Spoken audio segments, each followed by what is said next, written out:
Good morning students. तो class ninth के syllabus को लेके, क्लास नाइन्थ के करिकुलम को लेके बहुत सवाल है। मेरे खुद के बच्चों में भी है भाई, बतेरे सवाल है बच्चों को।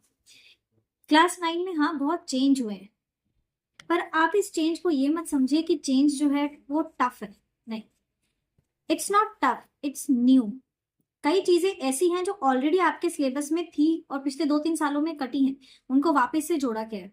और कुछ ऐसे हैं जो नए टॉपिक्स लेके आए, बट वो टफ नहीं है। टफ वो तब तक है जब आप उसको जानते नहीं हो। जब आप उसको जान जाओगे, समझ जाओगे, तो वो टफ नहीं होगा। वो सिर्फ एक नई चीज थी जो आपके लिए फिर आम हो जाएगी। तो जो आपको ये कहे कि भाई नाइन्थ का सिलेबस टफ हो गया है, तो मेरे हिसाब से तो टफ नहीं हुआ है, इट्स जस्ट न्यू। अब सिलेबस जो है वो थोड़ा सा नया हो गया आपके पास में, थोड़ा सा एग्जाम पैटर्न में भी चेंज आया है आपके पास में। मतलब एग्जाम पैटर्न तो ऑलमोस्ट सेम ही है आपके पास, कि एग्जाम ऐसे होंगे। आपके पास इंटरनल असेसमेंट होगा 20 नंबर का, और एनुअल एग्जाम होगा आपके पास में 80 नंबर का, जो आपका थ्योरी एग्जाम होता है आपके पास में। सेम रहेगा, ये आपका थ्योरी पेपर 80 नंबर का होगा, फाइनल पेपर जो आपका होता है। इंटरनल असेसमेंट आपका 20 नंबर का, जो कि आपका ब्रेक है 5+5+10+10 में। 10 आपके जो है वो लैब मैनुअल के होते हैं आपके पास में, जो आपका प्रैक्टिकल है आपके पास में। ये आपके पास में अपने इंटरनल असेसमेंट जितने भी मल्टीपल असेसमेंट हो रहे हैं उनके होते हैं, और 10 नंबर आपके जो है वो पोर्टफोलियो के होते हैं। तो ये चीज आपके पहले भी थी। अब नया क्या आया है, नाइन्थ में और टेंथ में एक चीज हम समझते थे कि भाई अब हमारे पास एक कंसेप्ट आता था बेसिक एंड स्टैंडर्ड का। We have basic maths and standard maths. इसको हटा के बहुत ही अच्छा काम किया है, क्योंकि 90% ना ही स्कूल्स में, ना ही कोचिंग सेंटर्स में, ट्यूशंस में बच्चों को बेसिक और स्टैंडर्ड अलग अलग कराया जाता है। हाँ, वो पेपर दे देंगे बच्चों को प्रैक्टिस के लिए, बेसिक का अलग और स्टैंडर्ड का अलग, पर बच्चों को बेसिक और स्टैंडर्ड अलग अलग पढ़ाया नहीं जाता है। एंड जब पढ़ाया नहीं तो पेपर अलग होने से क्या फायदा हुआ। इसीलिए उठा के देख लो, कितने भी बेसिक के पेपर आए हैं वो बच्चों को स्टैंडर्ड से मुश्किल लगे, क्योंकि बच्चे प्रैक्टिस कर रहे हैं पूरे साल किसकी, स्टैंडर्ड की। कोई अलग अलग क्लास नहीं ले रहा है, सेम कॉमन क्लास चल रही है जिसमें 4 बच्चे बेसिक के हैं तो 20 बच्चे अपने स्टैंडर्ड के बैठे हुए हैं। तो इस कंसेप्ट को हटा दिए। मतलब इस साल जो टेंथ के बच्चे हैं, दैट इज जो अपना 2026 और 2027 का बैच है, ये बैच के पास तो बेसिक और स्टैंडर्ड का ऑप्शन है। बट 27 ऑनवर्ड्स आपके पास टेंथ में बेसिक और स्टैंडर्ड का ऑप्शन नहीं होगा आपके पास में। Rather we have maths and science as compulsory and advance. अब मैथ्स और साइंस को क्या कर दिया भाई, कंपलसरी एंड एडवांस। अब इसमें भी घबराने वाली बात नहीं, समझने वाली बात। देखो, कंपलसरी जो है वो आपके पास में, मतलब वो सबने देना है, ये सबने देना है। कंपलसरी वाला जो है वो आपने सबने देना है। 80 मार्क्स का पेपर है, 3 घंटे का पेपर है, जैसे नॉर्मल पेपर आपके पास में आता है। 70% कॉमन वाला और 30% कॉम्पिटेंसी बेस्ड आपके पास जो आता है। इस तरह का पेपर आप सबने देना है आपके पास में। बात आती है हमारे पास एडवांस्ड की।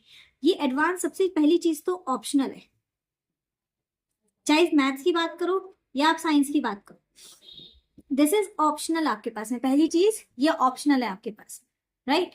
This is optional. सेकेंड बात क्या है आपके पास में, ये जो पेपर है आपके पास में, ये पेपर होगा आपका 25 मार्क्स का। कितने नंबर का, 25 मार्क्स का।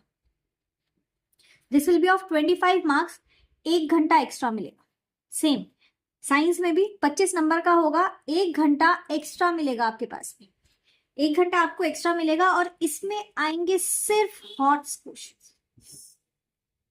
कैसे क्वेश्चंस भाई, सिर्फ हॉट क्वेश्चंस आपके पास। आ रही है बात समझ में, कैसे क्वेश्चंस होंगे, सिर्फ हॉट क्वेश्चन आपके पास। ये चीज को ध्यान रखना है, और कुछ नहीं है आपके पास में। पहला है कंपलसरी, जो 80 नंबर का हमारा रेगुलर पेपर होता है, आज तक सबका होता है, सेम पेपर है आपके पास में। कॉमन फाइनल एग्जाम है, मतलब अगर बच्चा एडवांस भी ऑप्ट कर रहा है तब भी उसको पहले कंपलसरी देना ही देना पड़ेगा, जो कि 3 घंटे का है, 80 नंबर का पेपर है। फिर आता है आपका एडवांस लेवल हमारे पास।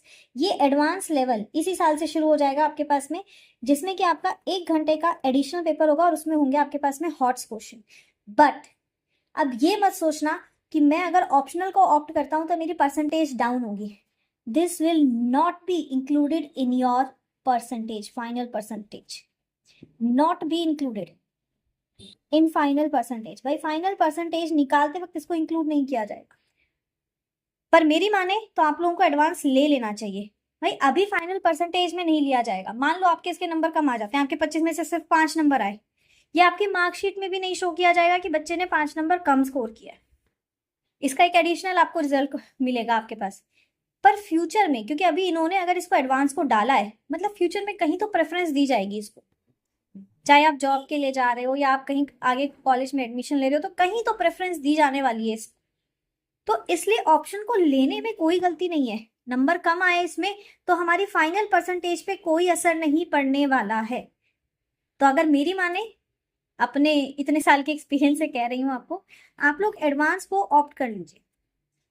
एडवांस को ऑप्ट कर लीजिए। परसेंटेज खराब भी आई, मतलब परसेंटेज का मतलब इसकी मार्क्स की बात हो रही है, इस 25 में से आपने कम भी स्कोर किया तब भी कोई फर्क नहीं पड़ने वाला, क्योंकि ये फाइनल परसेंटेज में नहीं इंक्लूड किया जाएगा। और अगर डाउट हो तो आप करिकुलम के पेज नंबर 17 में देखिएगा, आपको पहले 1 2 3 पॉइंट्स इसी पे मेंशन किए गए। तो इसलिए इसको भी ले लीजिएगा। गुड लक, अच्छा स्कोर कीजिए, अच्छे से पढ़ाई कीजिए। Nothing is tough, it's new, बस इतना समझिए।